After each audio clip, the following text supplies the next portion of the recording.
Welcome, ladies and gentlemen, to Pro Wrestling Throwdown for the week of January 9th, 2021. This is Luke the Big Dog Williams. I'm Caleb Black, our in-studio producer, the mighty Max Fury. And it comes not well and not easy, but we are here to discuss the life and times of the late, great Brodie Lee, who we lost on December 26th of 2020. A huge blow to the wrestling business. When you go back and you see how many lives the guy has touched, and how every person who ever shared a locker room with him just has nothing but positive, great stories. And really, a lot of them don't have anything to do with wrestling. No. They're about him being a consummate family man, a guy who loved his job second to his family, which you don't see a lot. And, let's be fair, a lot of guys put family second on the list. I watched a lot of interviews with certain wrestlers over the week period, excuse me, following his untimely passing. Yeah. And I'll share some of those stories once some of them are really good. Yeah. Once we get through the honoring of going through the man's career Yeah. and some of the highlights that we're going to touch on. Leaving 2 children behind and a wife. We want to give our condolences to the family. The man was just over 41 years old, which is so young. Which I'm 37. I'm 30. So yeah. It really speaks to the fact that, the man was less than 5 years older than me. Yeah. And when you think, too, like when a wrestler passes away, normally it's something tragic or something related to their habits. Or right. And, this was a guy, from what we know of him, didn't use hard drugs, didn't really have any super unhealthy habits. Right. And just a freak. Yeah, anymore nowadays, when you hear of somebody passing away, you kind of be like, oh, that drugs caught up to him, or oh, the alcohol, and it just was something that was so freakish in a way. I like the word you used there. That the man just got sick. Yeah, and no prior, no cancer, no COVID. Yeah, no predetermined health conditions that would have indicated otherwise. Regardless of what journalists happen to say. It was just so untimely. We were just talking about days before. We just did his birthday video on the last video we did. And I think it was either me or you. It might even have been Max that was like, where has Brodie Lee been? Yeah. And no one knew. No one knew. Thought he may have just been written off TV or coming back to do something. And man, he was in the hospital fighting. And but we don't want to just focus on the sad stuff that passed away. We want to celebrate his career, which is super interesting. It really is. He started as a backyard wrestler, as most of us do. As most of us do a lot of times, with Colin Delaney, of all people. Yeah, right? And his older brother, or his other brother, I imagine is older because I think it said his older brother. Yeah. He wrestled under the name Huber Boy 2. His brother wrestled as Huber Boy 1. Made his debut in professional wrestling in 2003. What a better backyard wrestling name than Huber Boy 2, yeah. Huber Boy 2. Debut October 7th, 2003. Was trained by Tony Mamaluke, Rick Matrix, and Kirby Marcos. Made his debut at Rock City Wrestling, which was in his hometown of Rochester. Yep, where he got his name. Now, see, I was under the impression he got his name from a baseball player, and most people thought that he got his name from Bruiser Brodie. Yeah, same thing. Actually, he got his name from the character of Kevin Smith's 1994 movie Mallrats, 95 movie. I apologize. Brodie Bruce. Yeah. Which is kind of crazy when you think about it. Like, it kind of makes sense, even though it has nothing to do with either one of them. It kind of makes sense. Yeah, it's perfect. Made his debut in Chikara, one of the major wrestling promotions at the time, in 2007, under the guys The Right Stuff Brodie Lee, where he'd come out and dance. The videos on YouTube are fantastic. Check them out if you haven't seen them.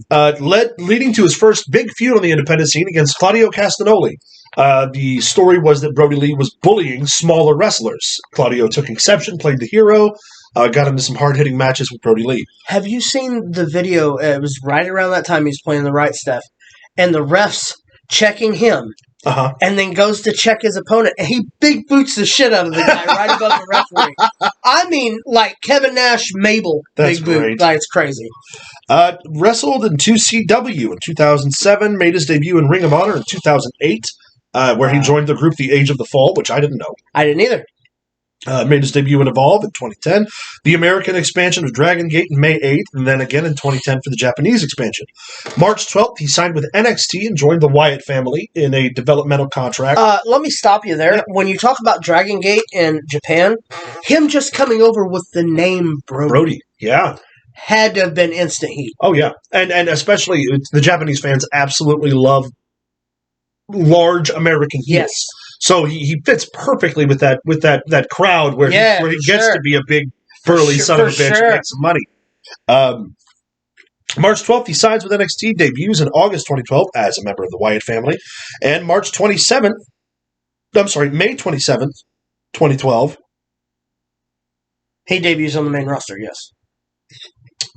Yes. Sorry, I was looking at one of my other notes. Debuted on Raw as Luke Harper. Member of the Wyatt family, went on to hold the Intercontinental Championship in the WWE, went on to become a two-time World Tag Team Champion with Eric Rowan and Randy Orton, respectively. Members of the Wyatt family.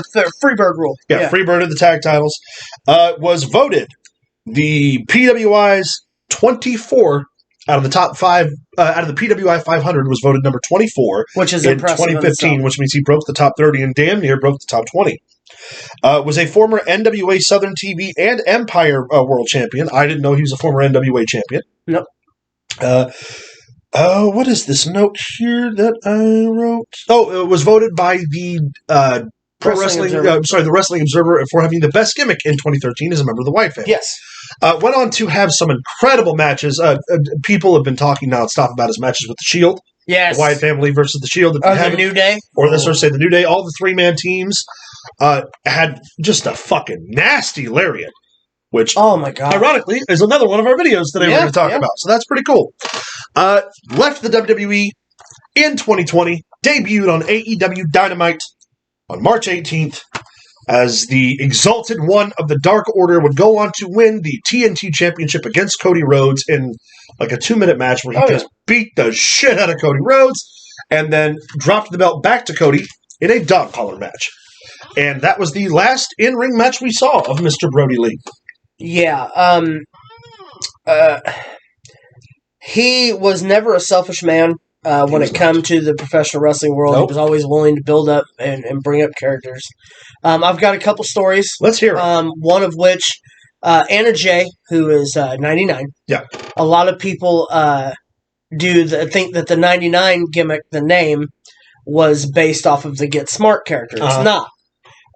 Brodie Lee specifically named her 99 because it is the number that Wayne Gretzky wore. Oh, wow. And it was just for him. Is the reason why he named her 99, because it was the number of Wayne Gretzky. Wow, I didn't know that. He was a huge Gretzky fan. That's fantastic. Another one of the funny stories, the funny story I've got, come from Claudio or Cesaro, depending on how you recognize him. It was about his shirts. People they look so dirty, and people used to think, he wore the same shirt. Yeah. Actually, believe it or not, the shirts, even though they looked dirty, were pristinely clean. Yeah. And that he took pride in those shirts. And he got mad at people if they ripped them. He said, Cesaro said one night I was wrestling him and I ripped it, and he liked to have knocked me silly over tearing up the shirt. Yeah. The other one, the referee, Brodie Lee would always come to the ring, and in the stairs, he would lean down, he would tap the stairs, staring at the post, and he would go in the ring. One of the referees, I can't think of his name, put a Post-it on the post that said, "Suck it, Brodie," across it. So when he got there, he would see it, and he would try to break him. He said the worst part about it was after the match, Harper went to every turnbuckle, removed all the turnbuckle pads, and walked and set them in that corner because he knew that the referee would have to put the turnbuckle pads. Which is a great story. Just genius. That is gold. One of the sadder stories, though, that come from Big E. He used to talk about how Brodie would never mix wrestling and family life together. Yeah. So at the end of every one of the turnarounds, when they would go home for that extended period of time, Brodie would always come up to everybody and be like, "Goodbye forever." Goodbye forever. And Big E said that he would always, roll his eyes at him like, oh, here we go again. And the last time he was in WWE together, he came up to Big E and said goodbye forever, and it was the last thing that he had said. It's fucking heartbreaking. It's never easy for anyone in the wrestling community to lose a true ring general and a true gentleman in this business, because in this business, gentlemen are few and far between. That's true. One thing that you can never say is that Brodie Lee or John Huber wasn't a gentleman. Yeah.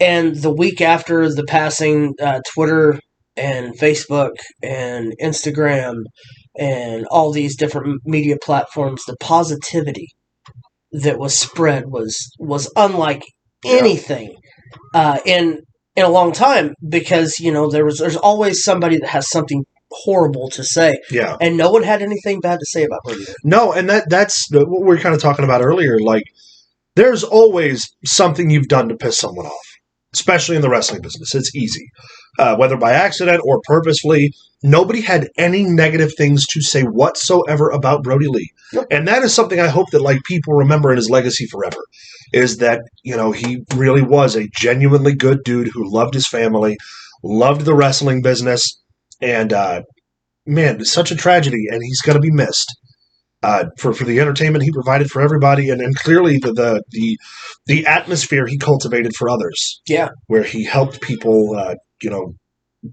get one up in the business. They went ahead and put on the last show of AEW was a tribute show to the life of Brodie Lee. Yeah. Every match on the card was spot on and perfect. Yeah. All booked by his son, -1. Yep. I think the most I cried numerous times. I'm not afraid to admit that. But the part that got me was Rowan. Yeah. Showing up on TV and holding that sign up. Just, God, I got chills right now getting choked up about it. It goes to show you that we're a brotherhood. We're a family. Yeah. And when one of us hurt, we all hurt. We could talk accomplishments. I mean, the man was NWA champion numerous times, different NWA branches. Held the world title or heavyweight championship in nearly every independent promotion he wrestled for. Mm-hmm. But the accomplishments are one thing, the legacy is entirely another, and we are going to remember the exalted one of the Dark Order, Brodie Lee, with respect and we hope all of you do as well. I'm not going to plug our social media for this. You guys have seen all that. We'll do that on the next video. We're going to end it by saying, Mr. Brodie Lee, goodbye forever. Thank you.